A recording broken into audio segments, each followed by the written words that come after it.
What is up, everyone? Welcome to another Super Smash Bros. Ultimate video. In today's video, we're going to be talking about the upcoming Smash Factor tournament this weekend. Smash Factor has always been one of my personal favorite tournaments every single year, and now we are finally at Smash Factor 10 or Smash Factor X.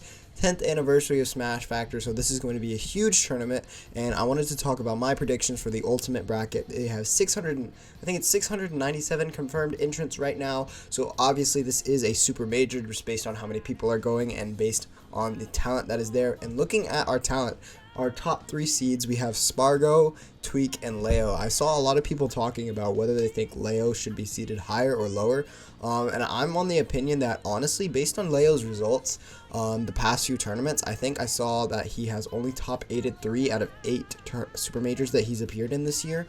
I don't know why Leo is seated that high, especially over people like Shuton or Sonix. I'm just going to be straight up. I feel like it's a legacy seeding. We saw it similarly to how Samsora was seeded. I don't think it was CEO. It was at one of the tournament that Samsora entered a few weeks ago, where he was seeded 3rd over many other opponents, and then ended up getting washed out of bracket around like 49th or somewhere. He didn't nearly get close to a seed at all. But I wanted to say that I don't think Leo should be seated 3rd. I'm just going to be honest. I think that's a little bit too high based on how he's performing. However, you know, it's Leo. This is the Mexican tournament. I would not be surprised if Leo focuses up again. I know he said he was going to try to get back into the rhythm, and he's not going to be attending any U.S. Super Majors anytime soon. So we'll see how he performs, since he just got out at 9th at the most recent tournament. So, you know, we'll see if Leo can improve that run a little bit. But also, just talking about Spargo's run, obviously Spargo lost to Sonix, and Sonix is attending this tournament. However, Sonix is only seeded 4th, so Sonix is seeded to lose to Spargo in winter semifinals, and I'm very interested to see how that goes, because last tournament Sonix at Gommel, Sonix seemed to have literally every single person figured out. He beat Spargo 3-1, beat Leo 3-0, beat pretty much everybody. I know Shuton did not end up going to the Gommel, even though he was supposed to, because he missed a flight, or he DQ'd for some reason that he could not go to the tournament, so we didn't get to see that set. But Sonix has, based on last tournament's performance, Sonix looked like he had everybody figured out. So we'll see if that carries over, and if the 4 seed can actually just take the whole tournament again. But he is going to have to go through a bunch of other players. Another big name that we got is T. He's coming back to the Americas for his first in a super major tournament since Genesis. So it's been a while since T has traveled over to NA for a tournament, so I'm super excited to get to see T Pac-Man. It's been a staple of Smash Ultimate Super Majors since 2019.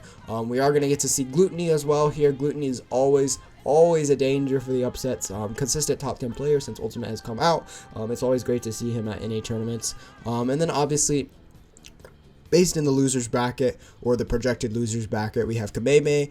He didn't have as strong of a showing as many people might have expected at Gommel. However, it is Kameme. You never know when he's going to bounce back. Cosmos is here.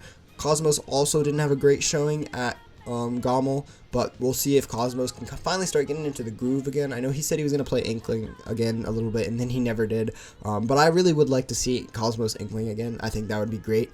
And I think it would kind of bring a change of pace. I know he said before that he thinks that he plays worse when his character is better than his opponent, so why not just play a worse character, right? Just don't play Age, just play Inkling instead.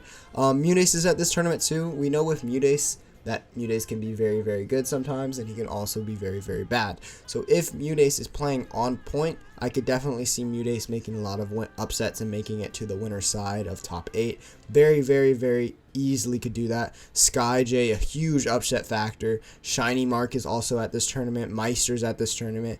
So many big names at this tournament, and I'm just listing all the people that are in top 16. That's not even mentioning top 64, which has a bunch of huge hidden Mexican talent that everybody might not realize. I saw people complaining about the seeding. I saw Andres FN was seated at 49th, so definitely an underseeder there. But there's so much Mexican talent that's hidden. Mr. R, Base Mage are hidden among the talents at this tournament. I feel like this tournament is so unpredictable, and we've seen it at Smash Factors in the past. How random players that might not be on everybody's radar make some upsets and make the bracket really, really fun. And I'm honestly expecting to see that at this Smash Factor. We've seen so many top players be inconsistent lately, and I would not expect it to change anytime soon, unless a player like Sonix or a player like Leo just kind of activates that mode where they just seem like they cannot lose. And that's what Sonix kind of showed at Gommel. It just didn't seem like anybody could stand in his path. And we've seen Leo do that before, but it's been Sonix for the last little bit, especially with Leo falling off in terms of tournament placing. However, if I had to put money down, I'm going to stick with my prediction that since this is a Mexican tournament, Leo will have home field advantage here. This is a tournament that Leo has won many, many times in the past, and I think that Leo will win again. I predicted Leo to win Gommel, and then he went out at 9th. Let's hope my prediction doesn't end as badly as that. But in Grand Finals, I do think that we're going to see Leo Sonix, unfortunately. If I had to pick a Grand Finals between two players, I would probably want to see like a Leo Gluttony, Leo Tweak, or Leo T Grand Finals. That's going to be really difficult to get. But I do want to see some players that we haven't seen fight in a while, like Leo and T. I would love to see Sonix T, because I don't know who usually. I know they've played before for sure, but I don't know who usually wins that matchup. And if maybe T with Pac-Man camping could be the solution to Sonix, but who knows? But let me know your guys' predictions down in the comments below. As always, I hope you guys enjoyed this video. I'm going to be streaming this live onto my YouTube channel right here when the time comes. As always, I hope you guys enjoyed this, and I'll see you guys next time.